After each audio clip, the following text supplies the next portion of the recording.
Hey everybody. So today we're going to talk about ratios. The introduction to ratios, how to recognize a ratio in a text problem, and how to write it down. So let's go ahead and get started. This situation says there are 42 boys and 63 girls, and they're taking part in an art competition. We're asked to find the ratio of the number of boys to the number of girls. And the order that the words appear in the instructions or in the problem is important because we see that boys comes first, so we want to record the number of boys first. And so we're going to write down 42. And I'm going to label that B so I don't accidentally think there's 42 girls. And I could also, if I'm writing a ratio, sometimes you might see it with this colon in between it, those two dots, and then we would write the number of girls. So 63 girls. Now that is a ratio, but in math class, we sometimes need to do some math with the ratio. So you want to write it as a fraction. We would write it like this: 42 boys to 63 girls. And there you go. That's a ratio. And if you are interested, you can simplify this ratio, right? Sometimes it's hard to imagine how many people that might be, or there might be a simpler way to say that. So we can simplify it. If you can find a common factor here, then you can simplify this as if it were a fraction. Now I know that 4 plus 2, these digits add up to 6. This can be divided by 3.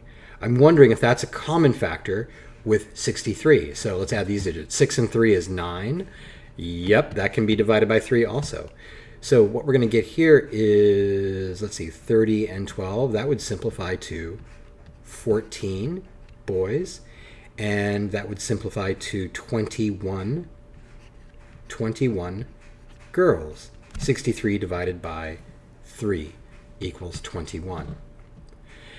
You might see that that can be further simplified, right? This has a 14 and 21 have a common factor of 7. I just know that because of my multiplication fact. So that would simplify to 2 boys to every 3 girls. And when we get it in simpler terms like this, we can start to say, oh, what this means is there are 2 boys for every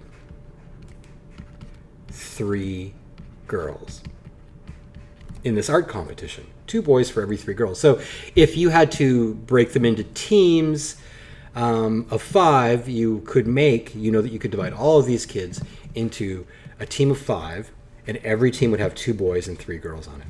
Okay, so that's a ratio. Let's take a look at another one, another situation where we could use ratios. Okay? Here's a table that shows the weights of 3 packages. We have package A weighs 6 kilograms, package B weighs 8 kilograms, and package C weighs 12 kilograms. Okay, we need a little more space here. Do that. All right. So let's see what the problem asks us. It says, write each of the following ratios in its simplest form. So weight A to B. You notice the colon right there, yeah? All right, we're going to write it as a fraction, though, because we have to put it in its simplest terms. So A, we'll say, is 6. I'll call that package A. And package B weighs 8 kilograms, so I'm going to put 8. That's package B. And these, of course, are both even numbers. They can be both divided by 2. 2 is a common factor there. So that's going to be 3 to 4. Okay, so every 3 pounds of package A is going to be 4 pounds in package B. Okay, so we simplified it. We put it in its simplest terms. That's the ratio of A to B. All right, package A to C. Right, let's see if these are maybe closer in weight. So A was, change colors here. A again was 6 kilograms. That's package A. And this package C is 12 kilograms. That's package C. I see 6 and 12. I know that their greatest common factor is 6 itself. They can both be divided by 6. And so we'd say for every 1 pound of package A, we have 2 pounds of package C. So it looks like C is twice as heavy as package A. So simplifying them tells us, when we look at the numbers, we can see the relationship between them. And when they're simplified, sometimes we can see the relationship more clearly. So A weighs half as much as C weighs 2 times as much as A. And there you go, the power of ratios. Okay, great, have fun.